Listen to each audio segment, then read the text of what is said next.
what is good with y'all? We're back, and in today's tutorial I'm going to break down how you can create this insane and trippy vortex effect. It's not too hard to make actually. I'm going to go through it step by step with y'all. So let's jump straight into After Effects and get into it. So I got my scene right here from this little tech and music video. So the first step that you need to do is get your scene, grab the rotor brush tool, double click on your clip and start masking out your subject using the rotor brush tool. So I'm gonna go around him, mask him out like this, and make sure that I get a clean masking so I can make the effect look as good as possible.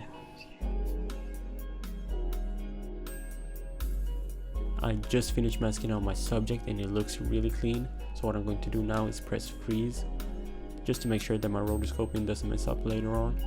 So after I've done that, my masking looks a bit rough around the edges, so I'm going to add on a refine soft matte effect. And this effect is truly a game changer, it really makes your masking look a lot better. Yo, sorry to interrupt, I just wanted to let you guys know that I just dropped my Trippy backgrounds preset pack, and it's absolutely insane. The pack is filled with trippy background effects just like this one. So if you're a fellow editor and want to get some crazy effects, make sure to check that out. I'll have it linked in the description with a discount code for you guys. Let's keep going. So I turned down the additional edge radius a bit and did the same with the feather, just to get a smooth look for my masking. These settings kind of depend on your clip, so just mess around with that till you get a good look for your scene. And what I'm going to do now is press Ctrl D to duplicate my background layer and delete these effects. And this is the background layer where we're going to put all the effects on. So I'm going to start off by adding a flow motion effect, and I'm going to keep this at the center and then put the amount 1 to somewhere around 300 like that, and then I'm going to keyframe it and go all the way to the end of my clip and put it back to 0. Now that's it for that effect, and the next effect that I'm going to add is a prism displacement, and I'm going to use the one from Universe, which is a plugin.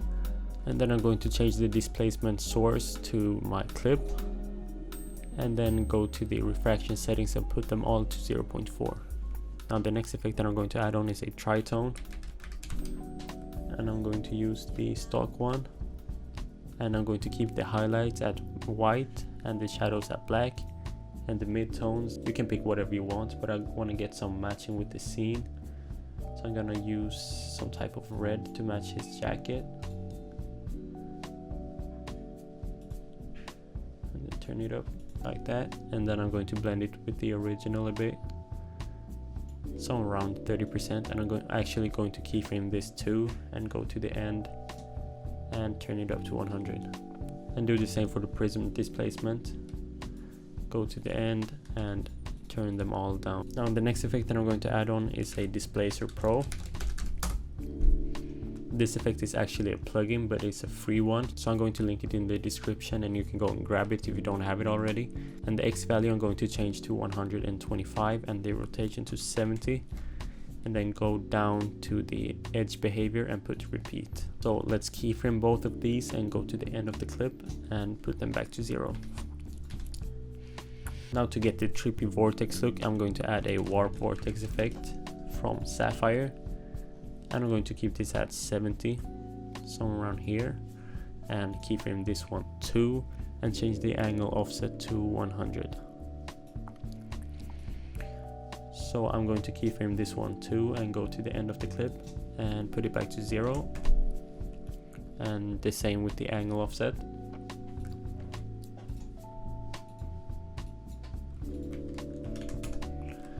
Now the last effect that I'm going to add on to really sell this effect is a glow, and you can use whatever glow you want to and whatever glow you have, but I'm going to use the deep glow.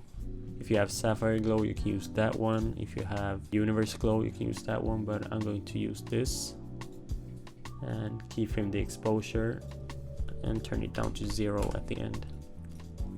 So right now I have something that looks like this, and it's really slow and a bit too boring. It doesn't look good at all.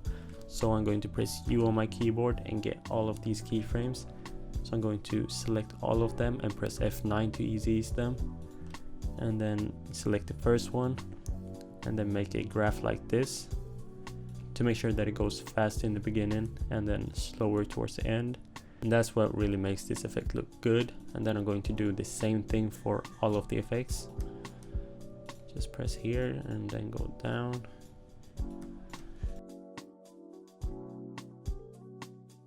So after finally adjusting all of the graphs on my effects and turning on motion blur, I have something that looks like this.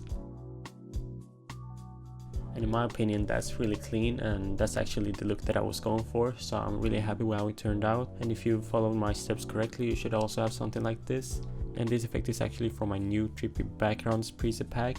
So if you're a fellow editor and want to get some crazy presets, I would highly recommend that you go and check that out. I'll have it linked in the description with the discount code. But thank you all so much for watching, and make sure to subscribe and like the video because it really helps out the channel, and I'll see you guys in the next one.